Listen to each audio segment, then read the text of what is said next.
Hi, my name is Dr. Doug Bremner. I'm a professor of psychiatry and radiology at Emory University in Atlanta, Georgia.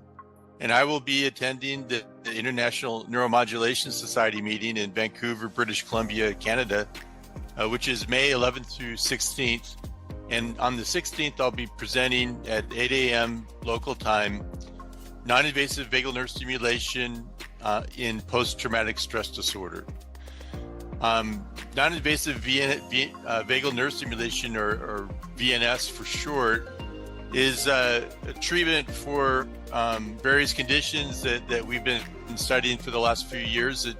It involves placing a device on the neck where the cervical vagus nerve goes in the carotid sheath and applying a 2-minute electrical stimulation.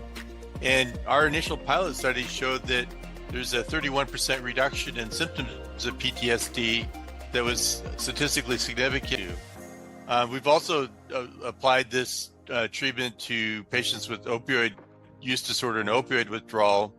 And we've studied biological parameters, including showing a reduction in interleukin-6, changes in the brain on brain imaging, and reductions in sympathetic activity measured with wearable sensing devices. So we think this is a promising future treatment for PTSD, and we've applied it also to mild traumatic brain injury, and we'll be talking about our findings at the conference. So I hope to see you there, May 11th to 16th in Vancouver, British Columbia, the International Neuromodulation Society meeting, and that will be at the Vancouver Convention Center.